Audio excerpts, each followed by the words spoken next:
अब लो निशानी अब ना नसीब, भूल हो गई, गलती हो गई अभी तक, आज से निश्चय करो। हमारे लिए तो प्रतिदिन नया जन्म है। आज हमारा नया जन्म समझो, सत्संग सुना तो सत्संग में हमारे नए जन्म का प्रादुर्भाव हुआ। अभी तक जो हमारी गंदगी थी पीछे के जन्म में हम भूल जाते हैं। आज से इसी क्षण से हम नया जीवन अपना बनाते हैं, अध्यात्म मार्ग का जीवन बनाते हैं और ऐसा निश्चय करते हैं जो टूटे ना। निश्चय में बहुत बड़ी सिद्धि है। देखो पिंगला जी का जैसे बताया, तैसे भागवत में एकादश स्कंद में तितिक्ष ब्राह्मण का देखो, गृहस्थी में रहते थे, लड़के बच्चे थे, खूब धन कमाया, बड़े ही कंजूस स्वभाव के थे, ना परिवार को भोगने देते थे ना स्वयं भोगते थे। अब कुछ ऐसी विपरीत परिस्थिति आई, सब दिन होत न एक समान, राजदंड उन पे लागू हुआ तो काफी अर्थ तो टैक्स में चला गया। फिर परिवार के जनों ने देखा कि ये तो कंजूस है, 1 रुपया भी नहीं देगा। वो लोग इधर उधर से हाथ मार के फिर आग लग गई। अब परिवार वालों ने उसका त्याग कर दिया, केवल अकेला, कोई उससे प्यार नहीं करता, अर्थ उसके हाथ से चला गया सब।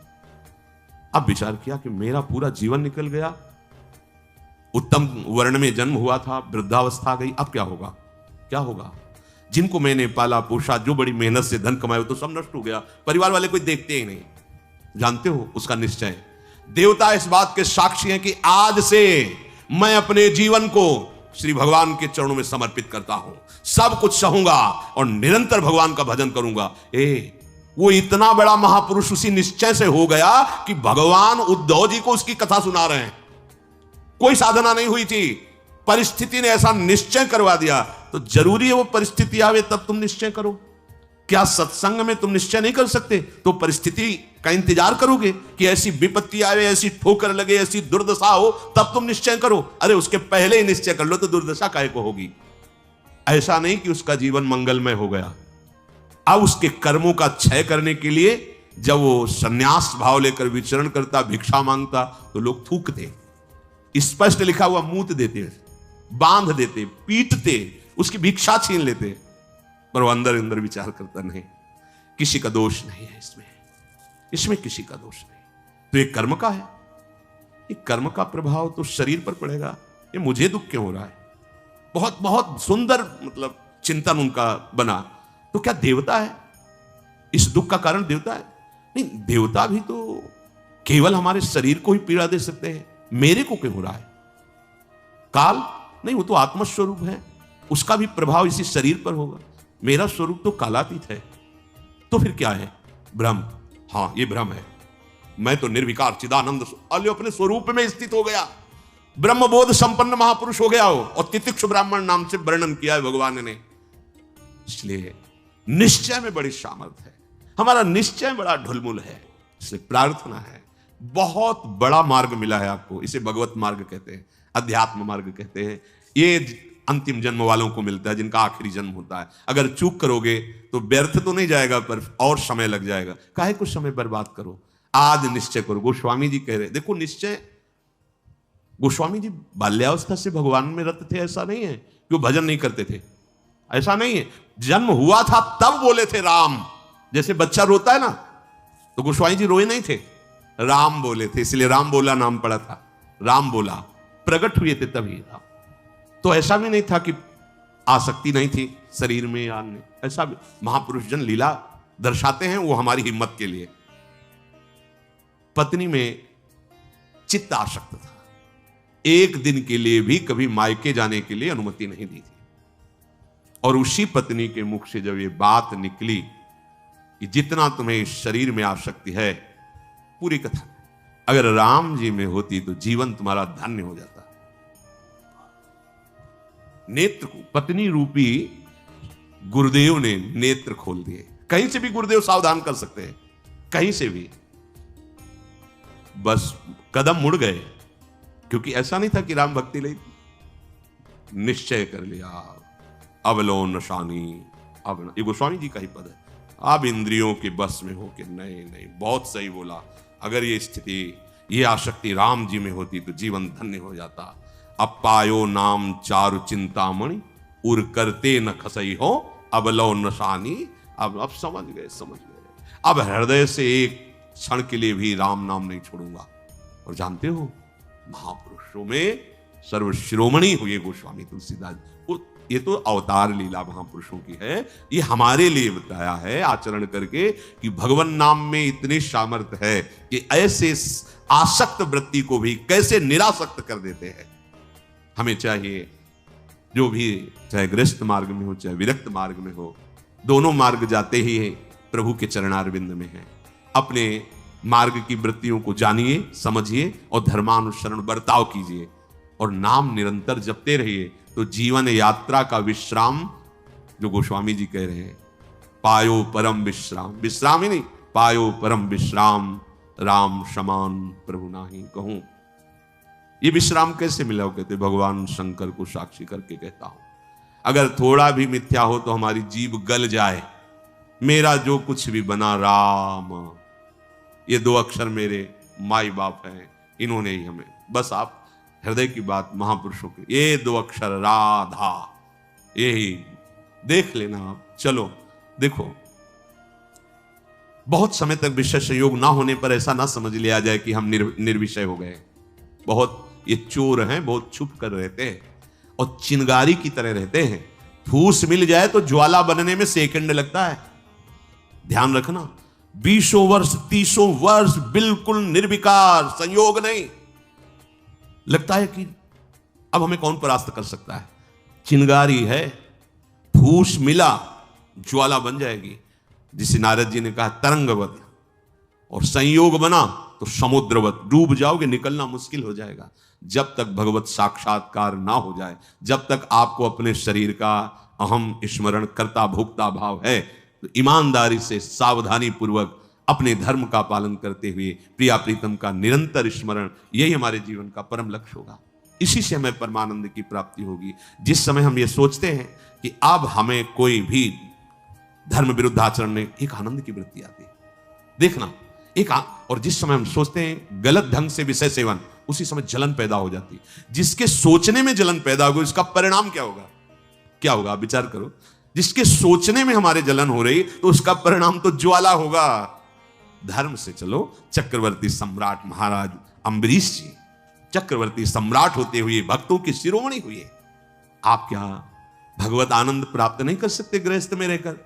ये उद्दंड लोगों की बातें नहीं सुननी चाहिए। जैसे आप, अरे ये तो बाबा जियों के लिए है, सन्यासियों के लिए, हमारे लिए थोड़ी नहीं। भाई, मनुष्य जन्म सबको भगवत प्राप्ति के लिए, भगवदानंद में। देखो, आपके अच्छे आचरण हो, आप जितेंद्री हो, आप नाम जप कर रहे हो, आप कोई नशा नहीं करते, सबकी सेवा का भाव है, तो राम राज्य नहीं हो गया? सब आनंदित रहेंगे, सब प्रसन्न रहेंगे, सबका हृदय सत्य और धर्म से युक्त रहेगा। यही तो आनंद का स्वरूप है। जब आप शास्त्र और सत्संग स्वीकार नहीं करते, तो आपके अंदर आसुरी वृत्ति बढ़ती, राक्षसी वृत्ति, और फिर देखो अपने को दुखी, अपने परिवार को दुखी, अपने नगर को दुखी, अपने देश को कलंकित, क्या क्या नहीं करवा देती है राक्षसी बुद्धि। इसलिए भाई, ये सत्संग, गृहस्थ, विरक्त, जो भी जहां भी है, सबके मंगल के लिए वहीं रहो, वहीं रहो, प्रभु के होके रहो। दूसरों को दुख पहुंचाने वाली बात, चेष्टा मन में भी मत लाओ, सबको सुख पहुंचाओ, नाम जप करो, सबका मंगल हो जाएगा। देखो, हम सब तरंगे हैं, समुद्र में ही उछल रहे हैं, हमारा अस्तित्व नहीं है, तरंगों का अस्तित्व नहीं है। ऐसे ही हम भगवत स्वरूप हैं, प्रभु रूपी अगाध समुद्र में हम तरंगे की तरह है, हमारी कोई सत्ता नहीं है। ये जो सोच रहे हो ना, सत्ता नहीं, सत्ता उन्हीं की है, उन्हीं की है। अभी आप समझ नहीं पा रहे। तरंग है क्या? समुद्र ही तो है। वायु विकार खत्म हुआ, समुद्र ही था, समुद्र ही है, बीच में तरंगे, ये सब तरंगे हैं। मन की तरंगे मिटा दो, फिर देख लो आप क्या हो, भगवत स्वरूप परम आनंद में। अब चाहे सृष्टि में रहो, चाहे धाम में जाओ, कोई फर्क नहीं पड़ता। व्यवहार में भी रहते हुए परमानंद, शरीर छूटे तो प्रभु में परमानंद।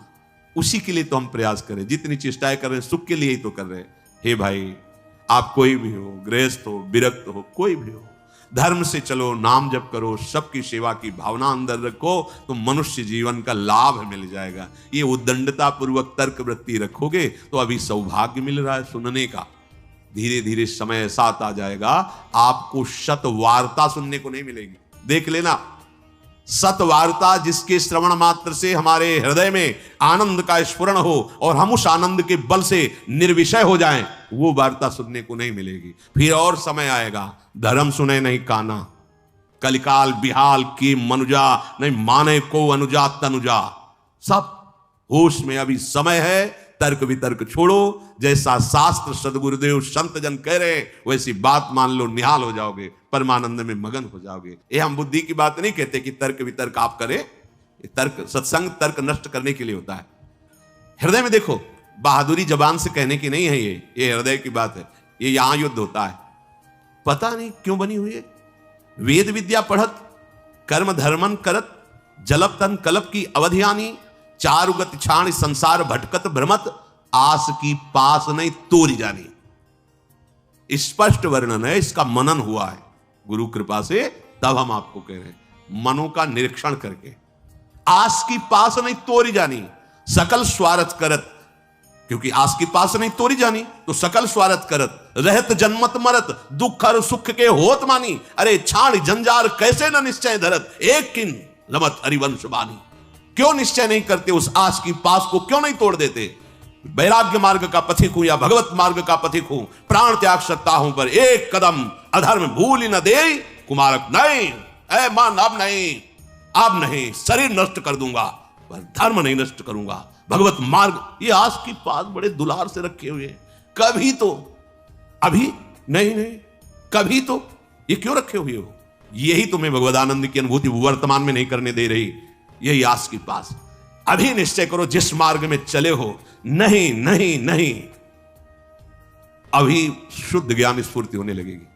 ये सब यहां की देखी हुई बातें कह रहे हैं आपको, बच्चापन से इस मार्ग में है तो यहां देखी हुई बातें कर रहे हैं। बहुत वैराग्य में जीवन, एकांतिक जीवन, फिर भी आशा। पूछो उससे किसकी आशा, क्यों, क्या चाहिए, उत्तर नहीं मिल रहा। चाहिए ये भोग, नहीं, देखना भी नहीं, तो आशा क्यों, पता नहीं। आप देखो, अंदर से देखो, जब यहां की बात कही जाएगी ना तो सबके यहां की बात होगी। ये अलग से नहीं रचा, उसी मशीनरी से बनाया गया जिससे सब निकले हुए हैं, सब मशीनरी।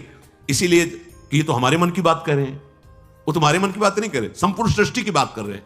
क्योंकि जिससे मन रचा गया है, जिससे शरीर रचा गया है, वो वही एक ही डिपार्टमेंट है, वहीं से रचा गया है। यही हमें भगवदानंद की प्राप्ति नहीं करानी है। बहुत धैर्य पूर्वक सुनना है और समझना है। यह हम अपने मन की बात कहते हैं, इसको पढ़ा है, इसको देखा है, इसको समझा है। वैराग्य में जीवन है, इतना भी कहीं गुंजाइश नहीं है, फिर भी आशा है। पूछा जाए इसको भोगों के लिए तो ना है, फिर भी आशा है।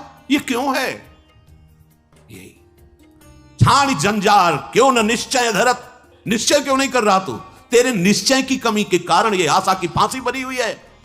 जब तक ये आशा की फांसी बनी रहेगी तब तक तुझे परमार्थ वस्तु का स्फुरण नहीं होगा, पक्की बात। ये जो शुद्ध ज्ञान है ये स्फुरित नहीं होता, कामना से ढका रहता है। जैसे कोहरे की ताकत नहीं कि सूर्य को ढक ले, पर मेरे नेत्रों के ढकने के कारण लगता है सूर्य ढक गया। ऐसे ही ज्ञान स्वरूप जो भगवद अंश है इसमें स्फुरणाएं होती, जैसे सूर्य की किरणें निकलती ना, ऐसे इसमें ज्ञान की तरंगे निकलती रहती, आनंद की तरंगे निकलती रहती। वो आपके अनुभव में, आपकी ही तरंग है, अनुभव में इसलिए नहीं आती कि कामना रूपी, आशा रूपी कोहरा फैल गया। पिंगला जी ने कोई साधना नहीं की थी ज्ञान प्राप्ति की। ज्ञानियों के परम गुरु विदेहराज जनक जी के ही नगर में रह रही थी, पर वैश्यावृत्ति करती थी। देखिए, पढ़ के देख लीजिए, बहुत सूक्ष्मता से मनन करती हुई तो आपको उत्तर मिल जाएगा। अपने शरीर का श्रृंगार करके बैठ गई संध्या के समय से, कोई पुरुष उधर से आता दिखाई देता तो ये पुरुष हमें धन देगा, हमारे शरीर का सेवन करेगा, निकल गया। ये नहीं तो ये करेगा। ऐसे रात्रि अर्धरात्रि हो गई। भगवद अवतार अवधूत शिरोमणि श्री दत्तात्रेय जी भ्रमण करते हुए वहीं सर्वज्ञ महापुरुष थे, उसकी वृत्ति में ही अपनी वृत्ति लगाए हुए थे, तभी तो उन्होंने गुरु बनाया उसको। 24 गुरुओं में पिंगला भी गुरु है, और बड़ा सौभाग्य उसका महाप्रभु हरिवंश चंद्र जी ने श्रीमद चतुरासी जी में भी उसका उदाहरण दिया। यह जो एक मन बहुत ठौर करी, कहीं कौने सच पायो, जहां तहां विपत्ति जार जुवती लो प्रगट पिंगला गायो। जब अर्धरात्रि हुई तो पिंगला को बहुत कष्ट हुआ। हाय, इस शरीर को बेच करके सुखी होना चाहती है, कितनी अज्ञान वृत्ति। आज से मैं निश्चय करती हूं, जो सेवक जी कह रहे हैं, छाण जंजार क्यों न निश्चय धरत, एक किन रमत हरिवंश बानी। ये तुम क्यों आशा की फांसी में लटके हुए हो? कभी तो क्यों ऐसा रखे हुए हो? इसे तोड़ो, नष्ट करो, अभी प्राण निकल जाए पर जीवन में कभी कुमार्ग में कदम नहीं रखेंगे।